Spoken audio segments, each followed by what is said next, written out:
নমস্কার স্টুডেন্টরা। যেরকম কথা দেওয়া হয়েছিল এই ভিডিওটা শর্টসের মাধ্যমে দিয়ে যে এটা টিউটোরিয়াল দেওয়া হবে। তো আজকে চলো বানানো যাক এই ভিডিওটা।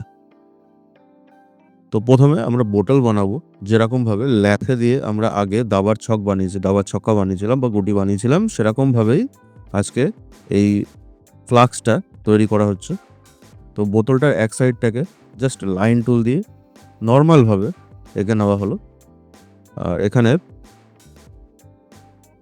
ফিলেট অপশনের মাধ্যমে আমরা কর্নারগুলোকে একটু স্মুথ করে নেব।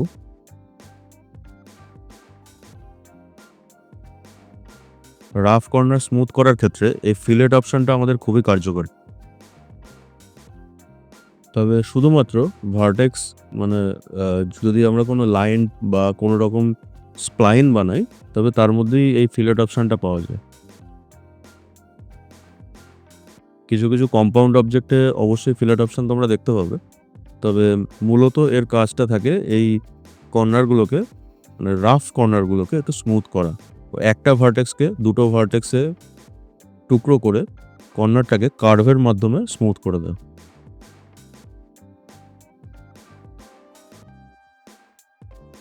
স্প্লাইনের মাধ্যমে বোতলের শেপ কমপ্লিট করে ফেলেছি। এবার আমরা সিম্পলি ল্যাথে মডিফায়ার ইউজ করে বোতলের আউটার শেপটাকে তৈরি করব।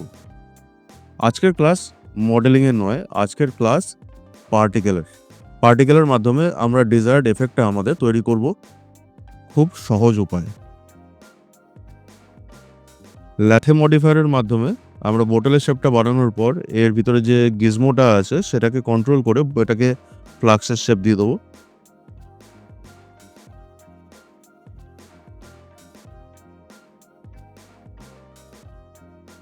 যদি এরকম হোয়াইটের জায়গায় ব্ল্যাক শেপ দেখতে পাও, তাহলে বুঝবে যে এটা যেহেতু এর ম্যাটেরিয়ালটা টু সাইডেড করা নেই, তার ফলে ওটা অপোজিট সাইডটাকে দেখাচ্ছে। তো আমরা যদি একটা টু সাইডেড ম্যাটেরিয়াল এর মধ্যে দিয়ে দিই, তখন এই ব্ল্যাক জিনিসটা তার দেখায় না। আর এখানে ফ্লিপ নর্মাল কথাটার অপশানটা যেটা রয়েছে, ওটার মানেই হচ্ছে সাইডটাকে ঠিক উল্টো করে দেওয়া। মানে একটা স্কিন, সাপোজ দেওয়ালের এক সাইডে একটা স্কিন রয়েছে, উল্টো সাইডে কোনো রং করা হয়নি এখনো। তো আমরা নর্মালাইজ অপশানটার মধ্যে প্রেস করলে এপাশে যেখানে টেক্সচারটা বানিয়েছি, এক সাইডে যেখানে স্কিন বানিয়েছি দেওয়ালে, সেটার ঠিক উল্টো দিকে চলে যায়। তো ল্যাথে বা যে কোনো মডিফায়ারের মাধ্যমে বোতল তৈরি করার পর বা যে কোনো মডেল তৈরি করার পর এখন 3ds Maxে একটা গুরুত্বপূর্ণ উপায় হলো রিট্রোপোলজির মাধ্যমে জিনিসটাকে অপটিমাইজ করে নেওয়া। আগে আমরা অপটিমাইজার বা টার্বো স্মুথ বা একদম লো পলি বানানোর জন্য অনেক রকম মডিফায়ার ইউজ করতাম। এখন রিট্রোপোলজি হচ্ছে এমন একটা মডিফায়ার যেটা দিয়ে আমাদের ডিজায়ার্ড সংখ্যক পলিগনের মাধ্যমে বা নির্দিষ্ট সংখ্যক ভার্টেক্সের মাধ্যমে আমরা যে কোনো শেপকে রিট্রোপোলজি করতে পারি। এতে কি লাভ হবে? এতে ল্যাথে বা স্প্লাইনের যে ইনফরমেশনগুলো আছে সেগুলো ডিসকার্ড হয়ে আমাদের বোতলটা একটা ইউনিফর্ম মেশ দিয়ে তৈরি হয়। ওয়্যারফ্রেম মোডে এই বিষয়টাকে আশা করি দেখতে পাচ্ছ। এই ফ্লাক্সের ভিতরে যে টানেল টাইপের হয়েছে, ওটা ল্যাথে দিয়ে যখন আমরা বানাচ্ছিলাম তার ফলে ওই জিনিসটা হয়েছে। যদি ল্যাথের এন্ডিংটাকে ক্লোজ না করতাম আর বোতলের ইনসাইডটাকে আমরা তৈরি না করতাম, তাহলে ওই ভিতরে ওই ফ্লাক্সের ভিতরে যে পাইপ টাইপের অপশানটা তৈরি হয়েছে সেটা হতো না। তো যাই হোক, ফ্লাক্সের ভিতরের অপশান নিয়ে আমাদের অতটা মাথা ব্যথা নেই। আমরা এখন এগিয়ে যাব আমাদের পার্টিকেলের কাজের দিকে। তো তার জন্য আমরা সিম্পলি আমাদের পার্টিকেল ফ্লো একটা দেবো। একটা ফোর্স হিসাবে দুটো জিনিস নেবো, একটা হচ্ছে গ্র্যাভিটি, একটা হচ্ছে উইন্ড। আর যাতে জলগুলো বা আমাদের পার্টিকেলগুলো নিচে পড়ে ফ্লাক্সের নিচে পড়ে সেগুলো সিম্পলি গায়েব হয়ে যেতে পারে, তার জন্য আমরা একটা ডিফ্লেক্টর ইউজ করবো, যাতে সেখানে বাউন্স খায় সেটা। বা ডিফ্লেক্টর না ইউজ করলেও চলে, যদি মনে হয় যে বোতলের গায়ের থেকে জলটা ঝরে নিচে পড়বে, তখন ডিফ্লেক্টরটাকে জাস্ট লিঙ্ক না করলেই হলো। তো আমরা পার্টিকেল ভিউটাকে খুলে নিলাম পার্টিকেল সিস্টেমের মধ্যে থেকে। আচ্ছা, এবার এখানে যে অপশানগুলো আমরা দেখতে পাচ্ছি সেগুলো হচ্ছে পিএফ সোর্সের সঙ্গে ইভেন্টের অর্গানাইজেশন। তো এখানে সিম্পল বিষয়টা হচ্ছে কিছুটা এরকম যে প্রথমে একটা পিএফ সোর্স তৈরি করা হয়। যে পিএফ সোর্সটা আমরা নিচ্ছি, এই পিএফ সোর্সের মধ্যে আমরা এই ইভেন্টের মাধ্যমে কতগুলো ঘটনা লিপিবদ্ধ করব। এখানে যত ধরনের ইভেন্টের নিচের এনলিস্টিং আছে প্রত্যেকটা ইভেন্টকে আমরা ইউজ করতে পারি। একাধিক ইভেন্টও বানানো যেতে পারে। বিষয়টা কমপ্লেক্স মনে হলেও যখন আমরা জিনিসটাকে বানাবো, জিনিসটা খুবই সরল আর ইজি মনে হবে। পার্টিকেল ফ্লো এর প্রথম আর্গুমেন্ট হচ্ছে এমিটার থেকে কখন পার্টিকেল বেরোনো শুরু হবে, কখন শেষ হবে। তো এই বার্থ অপশনটার কাজ হচ্ছে কত নম্বর ফ্রেম থেকে আমাদের এমিটিং শুরু হবে, কত নম্বর ফ্রেমে গিয়ে সেটা শেষ হবে। তো এখানে আমরা সেটা দেবো -50 থেকে অ্যাভারেজ 100 অবধি। আর অ্যামাউন্ট, তারপরে অ্যামাউন্ট জিজ্ঞাসা করছে মানে টোটাল কতগুলো পার্টিকেল বেরোলো, সোজা হিসাব। তো পরের অপশন হচ্ছে পজিশন, যে কোথার থেকে পার্টিকেলটা বেরোবে। তা আমরা এখানে পজিশনের জায়গায় পজিশন অবজেক্ট নেব। কেন? কারণ পজিশন অবজেক্টে আমরা আমরা কোনো জিনিস চুজ করতে পারি। কোনো জিনিস বলতে একটা নরমাল এমিটারের থেকে বেরোনোর জায়গায় সেটা কোনো বোতলের গায়ের থেকে, কোনো বলের গায়ের থেকে, কোনো জায়গার গায়ের থেকে বেরোবে। সেই জিনিসগুলোকে আমরা চুজ করতে পারি। আর সেখানে অ্যাড অপশন থাকবে। তো অ্যাড এর মাধ্যমে আমরা নিয়ে নেব ওই আমাদের ফ্লাক্সটাকে। এবারে ফ্লাক্সটাকে আমরা এডিট পলি অপশনে গিয়ে শেপস, ফেসেস বা পলিগন অপশনে গিয়ে শুধু ফ্লাক্সের নিচের অংশটা মানে বটম অংশটা ছেড়ে বাকি অংশটাকে পুরো সিলেক্ট করে নেব। করে মডিফায়ার থেকে বেরিয়ে আসবে। এতে কি হবে? ওটা ফেসটা সিলেক্ট হয়েই থাকবে। আর এই আমাদের যে পজিশন অবজেক্ট অপশনটা আছে সেই অপশনে গিয়ে আমরা লোকেশনের মধ্যে অনলি সিলেক্টেড ফেসটাকে সিলেক্ট করে নেব। এতে কি হবে? যে বোতলের সমস্ত জায়গার থেকে পার্টিকেল গুলো বেরোবে না। শুধুমাত্র যে অংশটা, যে ফেসগুলো আমরা সিলেক্ট করলাম সেখান থেকেই বেরোবে। আমরা একটু টেস্ট করে দেখে নিই যে সেটা হচ্ছে কিনা। বেশ চমৎকারভাবে হচ্ছে। এবার লক্ষণীয় বিষয় হলো তোমরা যদি কোনো ফ্রোজেন বোতল থেকে জল পড়তে লক্ষ্য করে দেখো, তাহলে খেয়াল করবে যে সেই আ মানে জলটা কিন্তু মানে একদম সমানভাবে নিচের দিকে পড়ে না। তো সেটা একটু হালকা টার্বুলেন্স বা একটু এদিক-ওদিক বেঁকে-বুকে পড়ে। তো তার জন্য আমাদের এখানে ২ টো জিনিস ইউজ করতে হবে। একটা হচ্ছে উইন্ড, একটা হচ্ছে গ্র্যাভিটি। তো ফোর্স ইভেন্টটা আমি এখানে এড করলাম। আর তার মধ্যে থেকে আমাদের ২ খানা যে ফোর্স আছে, গ্র্যাভিটি আর উইন্ড যেটা নিয়েছি সেটাকে সিলেক্ট করে নিলাম বা এড করে নিলাম। আচ্ছা, তারপরে উইন্ড অপশনে গিয়ে স্ট্রেংথটাকে কমিয়ে দেবো। একদম হালকা। যেন হাওয়ার এফেক্টটা একদম কম আসে কিন্তু আসে। এই হাওয়ার এফেক্টটা জিনিসটাকে জলবিন্দু মানে পার্টিকেলগুলোকে বাঁদিক থেকে ডানদিক সামান্য নাড়াবে চাড়াবে। আর গ্র্যাভিটি যেরকম আছে আপাতত সেরকম রেখে দেওয়াটাই ঠিক আছে। এতে পার্টিকেলগুলো নিচের দিকে যাবে। মানে গ্র্যাভিটি এই যে গিজমোটা যেহেতু নিচের দিকে ফেসিং করা আছে তাই ওটা নিচের দিকেই যাবে। তাহলে আমাদের বার্থ হয়ে গেল, আ পার্টিকেলের পজিশন হয়ে গেল, পার্টিকেলের ফোর্স হয়ে গেল। এবার আমাদের কন্ট্রোল করতে হবে পার্টিকেলের স্পিডটাকে। তো আমরা এই অপশনের মধ্যে থেকে যাতে এমন কিছু নেব যেটা গা বেয়ে গা বেয়ে পার্টিকেলগুলো চলবে। আর তাও শুধুমাত্র প্যারালাল টু দ্য অবজেক্ট মানে ওপর নিচে। তো সেরকম একটা অপশন বা সেরকম একটা ইভেন্ট আমরা নেব। সেরকম একটাই অপশন পার্টিকেল ভিউর মধ্যে রয়েছে, সেটা হচ্ছে speed by surface. Speed by surface নেবার উদ্দেশ্য হচ্ছে এর মধ্যে আমরা স্পিডটাকে একবার সেট করে দেবো না কন্টিনিউয়াস কন্ট্রোল করতে থাকবো, সেই অপশনগুলো পাওয়া যায়। তো সেট স্পিড আ আ মানে control the speed by continuously, আর তার মধ্যে স্পিডের ভ্যালু দিয়ে দেবো অনলি 10। আর তারপরে সারফেস জিওমেট্রি অপশন আছে, সেখানে সারফেস কোনটা আমাদের ফ্লাক্সটা। তো সেখানে আমরা এড করব ফ্লাক্সটাকে। ফ্লাক্সটাকে এড করলেই একটা জিনিস হয়তো তোমাদেরকে ভয় দেখাতে পারে যে আ ওটা পুরো সারফেসের গায়ের থেকে আলো যেরকমভাবে বেরোয় সেরকমভাবে পার্টিকেলগুলো বেরোনো শুরু করে। কিন্তু সেটাকে আমরা কন্ট্রোল করব তার একটা সাব অপশনের মাধ্যমে। তো এড করা যাক।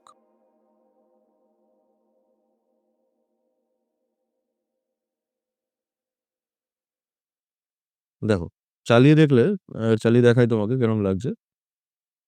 তো মনে হচ্ছে যে পার্টিকেলগুলো জিনিসটার গায়ের থেকে ঠিকরে বেরোচ্ছে। হ্যাঁ, এরকম অ্যানিমেশন অন্য জায়গায় কাজে লাগাতে পারি। কিন্তু আমাদের এখন উদ্দেশ্য হচ্ছে ওর গায়ের থেকে জলবিন্দুর মতন পড়বে। তো এখানে একটা সাব অপশন আছে যে ডাইরেকশন, যে কোন দিকে যাবে। তো আমরা সেখানে সারফেস মানে নরমাল না করে সেটাকে প্যারালাল টু দ্য সারফেস করে দেব। তাহলে এখন এখানে আশা করি দেখা যাচ্ছে যে ওটা গা বেয়ে যাচ্ছে।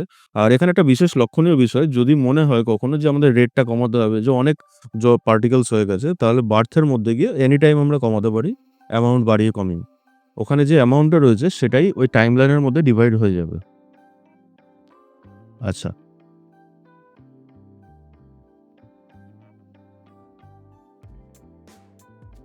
তো এখন স্পিডটা যেহেতু 10 রাখা হয়েছে, তো আমাদের অর্ধেক কাজ প্রায় হয়েই গেছে।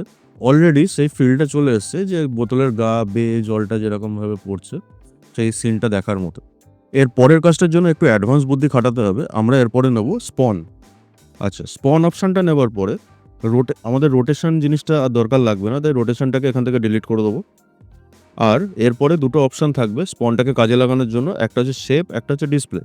শেপটা কোন কাজে লাগে? শেপের কাজ হচ্ছে যে কিরকম আমাদের জিনিসটা রেন্ডার কিরকম হবে। মানে প্রত্যেকটা জলের ফোঁটা রেন্ডার হবে যখন, শেপটা কি হবে তার।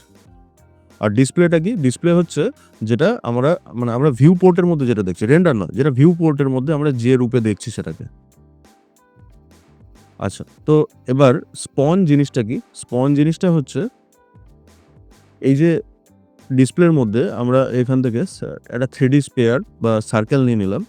তো স্পন কি করবে? ওই সেম সাইজের জিনিস, সেম সাইজের মানে যেরকম আমরা জলের বিন্দুটাকে বানাচ্ছি, সেম সাইজের জিনিস ট্রেইলের মতন, লেজের মতন ওর পেছন দিক থেকে, মানে প্রত্যেকটা বলের যেদিকে যাচ্ছে তার ব্যাক সাইড থেকে লেজের মতন বানাতে থাকবে। যেরকম জলবিন্দু পড়ে সেরকম একটা সিমুলেশন তৈরি হবে ওতে। তো জলবিন্দুগুলো যেরকম হওয়া উচিত বোতলের রেসপেক্টে একদম ছোট, ছোট বানিয়ে নেওয়া হলো। কিসের মাধ্যমে? ওই যে আমাদের শেপ আছে তার স্কেলিং এর মাধ্যমে। নরমাল একটা 3D স্ফিয়ার নেওয়া হলো। তার মধ্যে জাস্ট 10% থেকে 20% মতন দিয়ে দেওয়া হলো। হালকা ভ্যারিয়েশন থাকবে। প্রত্যেকটা জলের বিন্দু তো আর সমান হয় না। সেই হিসাবে। আর তারপরে স্পন অপশনে যাব। তো আমাদের এখন একটা জিনিস মিমিক করতে হবে যে জলের বিন্দু মানে জলের পেছনে যে ট্রেলটা তৈরি হচ্ছে, সেই ট্রেলের যে পার্টিকেলগুলো আমরা বানাবো মানে স্পনের মাধ্যমে, সেটার সাইজটা আস্তে, আস্তে ছোট হবে। হুম? আর তারপরে আস্তে করে ডিলিট হয়ে যাবে। তো স্পনের জন্য আমরা একটা সেকেন্ড ইভেন্ট বানাচ্ছি। তার মধ্যে আ এই যে বার্থ যে অপশনটা আছে সেই অপশনটাকে আমরা জাস্ট ডিলিট করে দেবো।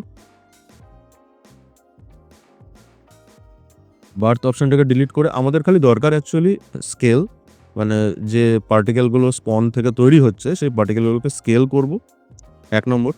আর ২ নম্বর কাজ হচ্ছে সেই ডিলিট, মানে তারপরে সেই জলবিন্দুগুলো যাতে ডিলিট হয়ে যায় সেই অপশনটা বানাবো। তো এরপরে আমাদের সোজাসাপটা কাজ স্পনটাকে ইভেন্ট 2 এর সঙ্গে জোড়া লাগানো। আর আমরা যেরকম ঠিক করলাম সেরকমভাবেই ১ম এ স্কেল ভ্যালুটাকে আর তারপর ডিলিট ভ্যালুটাকে আমরা সেট করব। আচ্ছা, স্কেলটা কিরকম হবে? যে কন্টিনিউয়াসলি আস্তে, আস্তে কমবে। তো সেই অপশনটা এখানে রয়েছে যে এ রিলেটিভলি সাকসেসিভ। তো এটার মানেটা কি? রিলেটিভলি মানে পরপরভাবে যত সাকসেসর গুলো আছে সেগুলো রিলেটিভলি ওই রেটে স্কেল হতে থাকবে, মানে ছোট হতে থাকবে। আচ্ছা, আর ডিলিট অপশনে গিয়ে আমরা সেটাকে অনলি লাইফ স্প্যান 10 করে দেবো। মানে এই যে স্পন হবে যে আইটেমগুলো সেগুলো খালি ১০ টা ফ্রেম পর্যন্ত থাকবে। তারপর স্পন অপশনে ফেরত আসবো।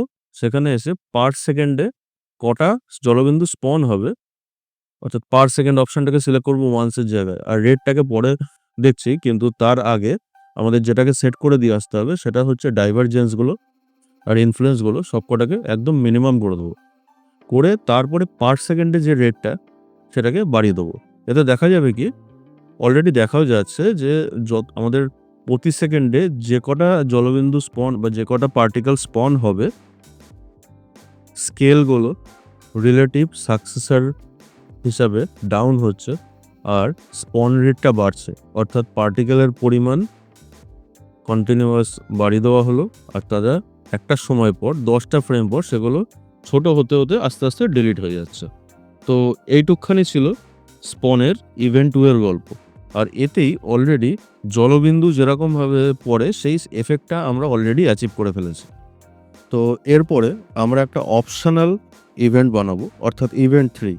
সেটা বানাবো কি কারণে, যে যখন জলটা একদম নিচে পড়ার পরে সেটা আস্তে করে স্লো হয়ে যাবে। মানে আমরা এখানে একটা সিম্পল কোনো গিজমো বা কোনো কিল প্লেট বা কোনো একটা প্লেটকে রাখবো, যে যখনই জলটা সেই জিনিসটাকে টাচ করবে, মানে তারপরে আস্তে, আস্তে তার স্পিডটা কমে যাবে। তো অবভিয়াসলি সেই জিনিসটার সঙ্গে জিনিসটা যখনই কলিশন হবে তখনই সেটা সম্ভব। তো আমরা সেটাই করব। এখানে একটা কলিশন ইভেন্ট আছে, সেই কলিশন ইভেন্টের মাধ্যমে সেই জিনিসটাকে করব। তো স্পনের নিচে মানে স্পনের ঘটনাটা ঘটার পরেই সেই জিনিসটা আমাদের দরকার। তার জন্য স্পনের নিচে আমরা কলিশন নামক ইভেন্টটাকে এড করব। তো উদ্দেশ্য হচ্ছে, যখন জলের ফোঁটাটা বোতলের নিচে টাচ করবে, তারপর সেখান থেকে আস্তে করে নিচে পড়ে যাবে। যেরকম জল পড়ে গোলাকার, মানে সারফেস টেনশনের ফলে গোল হয়ে যায়, সেরকমভাবে লম্ব আকৃতি তো থাকবে না। তো তার জন্য তৃতীয় ইভেন্ট তৈরি করব। কিসে? কলিশনের মাধ্যমে। তো কলিশন মানেটা কি? কলিশন হচ্ছে অ্যাকচুয়ালি কিছু ডিফ্লেক্টরকে চুজ করা যায় এর মধ্যে। এখানে ডিফ্লেক্টর অপশন আছে। তো আমরা যে ডিফ্লেক্টর নিয়েছিলাম সেটাকে চুজ করব। আর চুজ করার ফলে কি হবে? এখানে যে মানে যখনই টাচ করবে তখন কি হবে? তখন স্পিডটা কন্টিনিউয়াস হবে। মানে জিনিসটা নিচে পড়বে। ওখানে থেমে যাবে না, আটকাবে না এরকম। আর সেটাকে তার ফিচার হিসাবে থার্ড ইভেন্টের মাধ্যমে আমরা কলিশনটাকে ট্র্যাক করে আমাদের এই স্লেটের মধ্যে এরকম হবে, আর স্পিডটা কত হবে। স্পিডটাকে টেনে স্লেটে আনলাম। স্পিডের সঙ্গে এমনিতে হবে, একটু স্লো করতে হবে। যে স্পিডে স্পন হচ্ছিল সেই স্পিডে রাখলে তো হবে না। তো 75 করে দিলাম। যে 100 হয় সেখানে 75।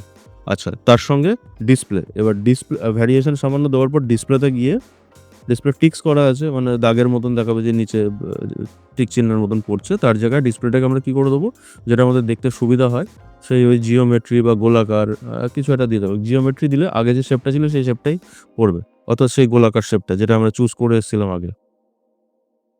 ওকে, তো দেখা যাক। তো সুন্দর ফ্লাক্সের নিচে দিয়ে জলের ফোঁটার মতন আস্তে, আস্তে পড়ছে ডিফ্লেক্টরকে টাচ করা সত্ত্বেই। তো এটা হয়ে গেল আমাদের একটা সুন্দর পিএফ সোর্সের ইভেন্ট। যে জলের বোতলের গায়ের থেকে সুন্দর করে জলের ফোঁটা বেয়ে, বেয়ে পড়ছে।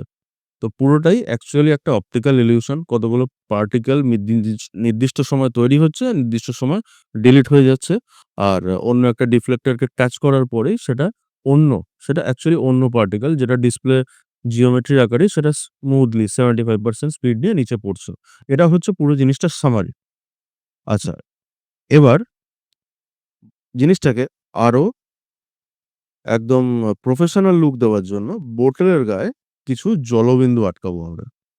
যেটা মুভমেন্ট দিলেও দেওয়াও যায়, না দিলে না দেওয়াও যায়। যে বোতলের গায়ে যেরকম হয় যে জলবিন্দু জমে থাকে। আর এই যে পড়ে যাচ্ছে, এগুলো হচ্ছে ৩-৪ টে জলবিন্দু জোড়া লাগলেই তো এই জলগুলো গ্যাদার হয়ে পড়ে। তো সেই ইফেক্টটা ওখান থেকে বানাবো আমরা। সো সেটার জন্য এটা হবে আমাদের ৪র্থ ইভেন্ট। কিন্তু এটা বাকিগুলোর থেকে আলাদা হবে। স্লেটের উপর রাইট ক্লিক করে নিউ পার্টিকেল সিস্টেমের মাধ্যমে একটা বার্থ ইভেন্ট তৈরি করা হবে। হ্যাঁ, একটা বার্থ ইভেন্ট, কারণ এটা নতুন, এটা অন্য পার্টিকেল জন্মাবে ওখানে। তো পিএফ সোর্স এর সঙ্গে ইভেন্ট 4 টাকে এড করা হলো, কানেক্ট করা হলো। এবার সেম ভাবে কয়েকটা জিনিস আমরা এখানে বানাবো। প্রথমত বার্থ, ওটাকে 0 করে দেওয়া হবে। যে অল টাইম এটা বোতলের গায়ে থাকবে। এখানে অ্যামাউন্ট ২০০ আছে। সেটাকে যদি সামান্য ইচ্ছা হয় তোমরা চেঞ্জ করে দিতে পারো। মানে সংখ্যায় বাড়িয়ে দেবো আমি। কারণ প্রচুর জলবিন্দু যাতে বোতলের গায়ে আটকে থাকে। আচ্ছা, এবার ডিসপ্লে কিরকম হবে? সেই ডিসপ্লেটাকেও আমরা সেরকমই বানিয়ে নেবো যেরকম জলবিন্দু হওয়া উচিত। আর সঙ্গে আমাদের দরকার obviously position object. Position object কেন? কারণ পজিশন অবজেক্ট দিয়েই আমরা পার্টিকেল গুলোকে এমিটারের জায়গায় উল্টে বোতলের গায়ে আটকাতে পারি। আর কেন? কিভাবে? ওই সেই একই অপশন, যে এমিটারটাকে সিলেক্ট করব অ্যাড এর মাধ্যমে। আর তার গায়ে ওই লোকেশন যেটা রয়েছে সেটা আ সারফেস নিয়ে নেব। আর সারফেসের মধ্যে সাব অপশন হিসেবে থাকবে সিলেক্টেড ফেসেস। আর এখানে ডিসপ্লে যেটা আছে এই টিক্স এর মতন দেখাচ্ছে, সেটাকে আমরা জিওমেট্রি করে দিতে পারি যেরকম আগে করেছি আমরা।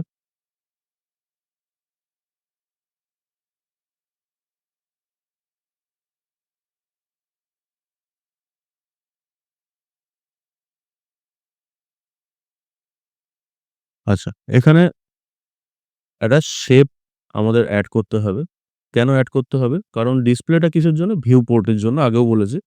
আর সেটা তো আর রেন্ডারে হবে না। তো রেন্ডারে যাতে হতে পারে তার জন্য আমরা এখান থেকে শেপ ইভেন্টটাকেও এড করব।